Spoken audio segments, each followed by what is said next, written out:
এগুলো হলো ইসলামকে ধ্বংস করার পায়তারা করছে, ইসলামকে দ্বিধা বিভক্ত করছে। এরা ইসলাম করে না, এরা ইসলামকে ধ্বংস করার চক্রান্ত করছে। এদের থেকে সাবধান থাকতে হবে। এরা ইসলামের নাম ভাঙিয়ে ব্যবসা করার চেষ্টা করছে, এরা ইসলামের নাম ভাঙিয়ে এরা ক্ষমতায় যেতে চায়। আমরা পরিষ্কার ভাষায় বলতে চাই, বাংলাদেশের ৯৫% মানুষ আমরা মুসলমান, আমরা আমাদের ধর্মকে ভালোবাসি। আমরা কাউকে এই ধর্মকে বিরক্ত করতে দিব না, কাউকে এই ধর্মকে বিক্রি করতে দিব না। পরিষ্কার ভাষায় বলতে চাই, এরা হলো ইসলামের ধ্বংস করার চেষ্টা করছে। এই হাত পাকা বলে হাত পাকাকে ভোট না দিলে আমাদের নবী করিম হযরত মুহাম্মদ সাল্লাল্লাহু আলাইহি ওয়াসাল্লামের বিরোধিতা করা হবে, কোরআনের বিরুদ্ধে করা হবে।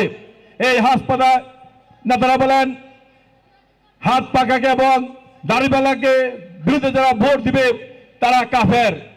শুনুন কত কি কথা বলে, আর হাত পাকাকে আর দাড়িওয়ালাকে ভোট দিলেই বেহেশতে চলে যাবে।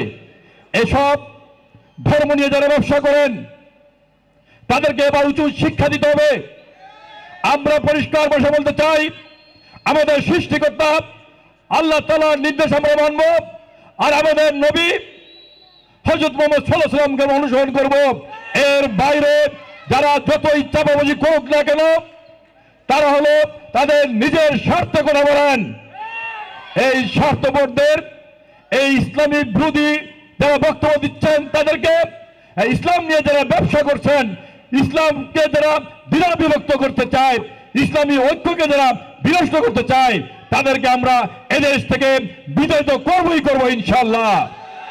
আচ্ছা দেখুন, ফিলিস্তিনি ভাইরা আজকে নির্যাতিত, আজকে মারা যাচ্ছেন, প্রতিদিন শত শত ফিলিস্তিনি ভাই মারা যাচ্ছেন।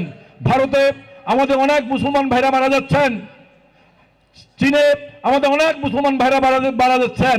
আর এই যে ইসলামী যারা ব্যবসা করেন দুটি দল, তারা কিন্তু তাদের বিরুদ্ধে একটি কথাও বলে না।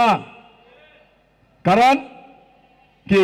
কারণ তারা মনে পড়ে ইসলাম না। তো যদি মনে পড়ে ইসলাম হতেন তাহলে ফিলিস্তিনির পক্ষে কথা বলতেন, ভারতে মুসলমানদের পক্ষে কথা বলতেন, চীনে মুসলমানদের পক্ষে কথা বলতেন।